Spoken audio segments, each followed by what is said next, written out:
اللہ صلی اللہ تعالی علیہ وآلہ وسلم۔ میرے پیارے اسلامی بھائی اور پیاری اسلامی بہن،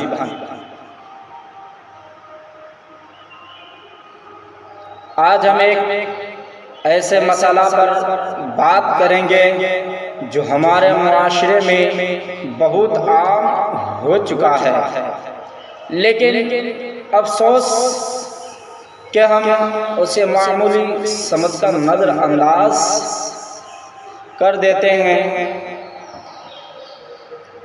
واقعہ یہ ہے کہ ایک نوجوان نے سنت رسول صلی اللہ تعالی علیہ وآلہ وسلم کے مطابق سادگی کے ساتھ نکاح کیا، کوئی جہیز نہیں لیا، کوئی مطالبہ نہیں کیا، لیکن افسوس صد افسوس اس کے ساتھ لوگوں میں اپنی عزت بنانے کے لیے یہ کہتی پھرتی ہے کہ میں نے اپنے داماد کو 2 لاکھ کتنا 2 لاکھ روپے دیے، حالانکہ حقیقت یہ ہے کہ اس نے کچھ بھی نہیں دیا۔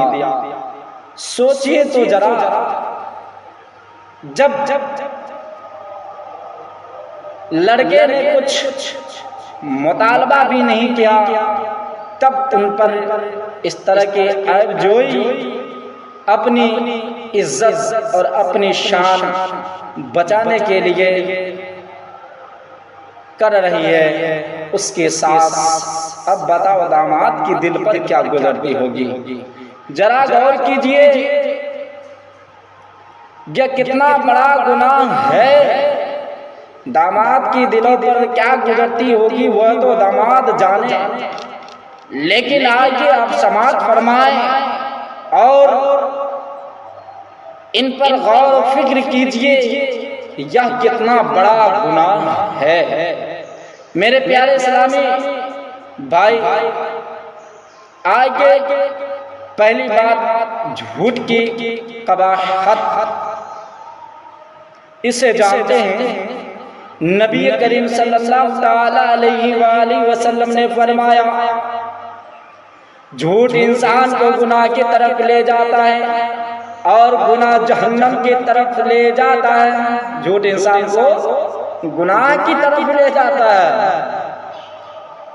جھوٹ انسان کو گناہ کی طرف لے جاتا ہے۔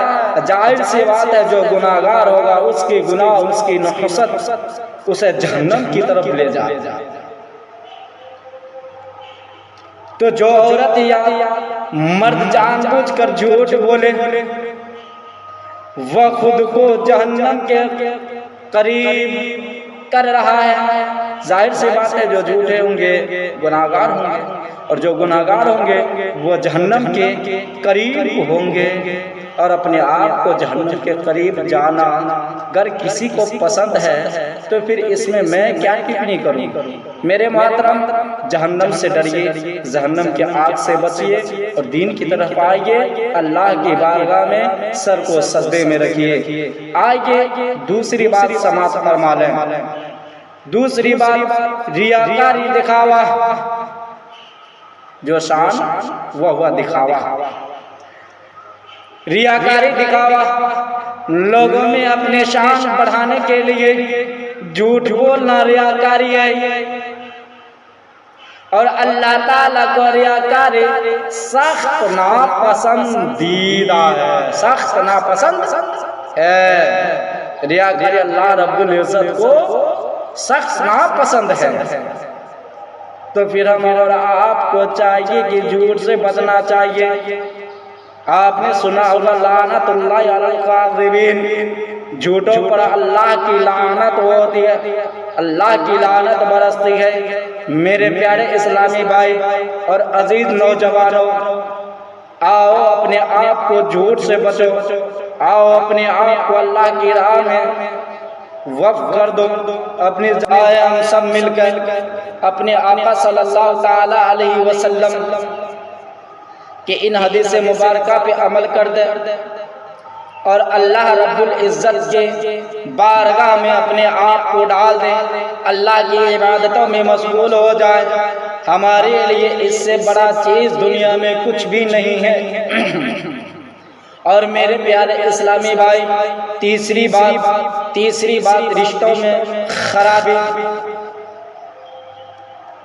تیسری بات رشتوں میں خرابی، ایسا جھوٹنا صرف گناہ ہے بلکہ رشتوں میں زہر گھول دیتا ہے۔ ایسا جھوٹ صرف نہ گناہ یعنی گناہ ہی نہیں بلکہ رشتوں میں زہر گھول دیتا ہے، اور داماد کی دل آزاری، بیٹی کی پریشانی اور خاندان میں بد اعتمادی پیدا ہو جاتی ہے۔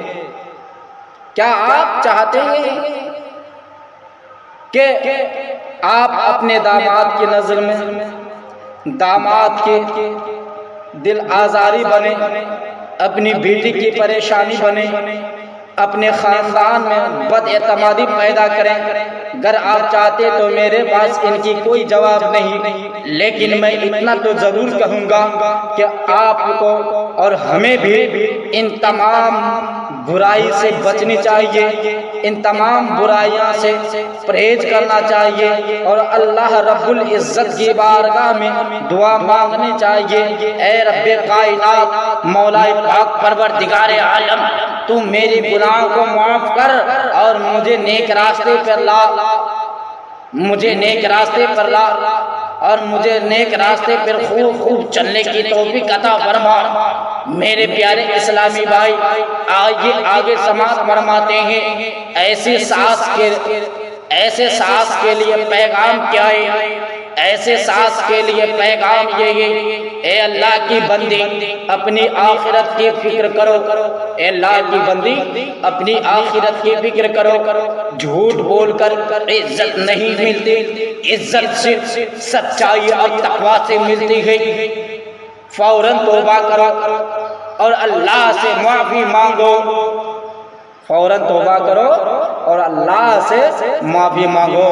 جہاں جہاں جھوٹ بولا ہے، جہاں جہاں جھوٹ بولی ہے، وہاں وہاں جا کے سچ بیان کرو، اپنے داماد سے معافی مانگو۔ داماد کے لیے نصیحت۔ اب آئیے، ساس کے لیے تو آپ نے سماعت فرمائی لیے، لیکن ان داماد کے لیے بھی کچھ نصیحتیں میں پیش کرتا ہوں، آپ سماعت فرما لیں۔ اور داماد کے لیے نصیحت، اگر آپ کے ساتھ ایسا ہو رہا ہے تو صبر کریں، نرمی سے بات کریں، لڑائی جھگڑا نہ کریں۔ یاد رکھیں، صبر کرنے والوں کے ساتھ اللہ ہے، صبر کرنے والوں کے ساتھ اللہ ہے، اور جس کے ساتھ اللہ، کیا اسے صبر کرنا نہیں چاہیے؟ یقیناً کرنا چاہیے۔ کیوں کہ تیرے ساتھ دنیا دار ہو یا نہ ہو، لیکن رب کائنات تیرے ساتھ ہے، تو اس سے بڑی چیز تیرے لیے کیا ہو سکتی ہے؟ آؤ آگے سماعت فرما لیں۔ اللہ تعالی ہمیں سچ بولنے والا، اخلاص والا اور اچھے اخلاق والا بنائے، اور ہمارے گھروں میں محبت اور برکت عطا فرمائے۔ آمین آمین یا رب العالمین۔ میرے پیارے اسلامی بھائی، اگر آپ کو ویڈیو اچھی لگے تو آپ سے گزارش ہے کہ آپ ہمارے چینل کو لائک، شیئر اور سبسکرائب ضرور کریں۔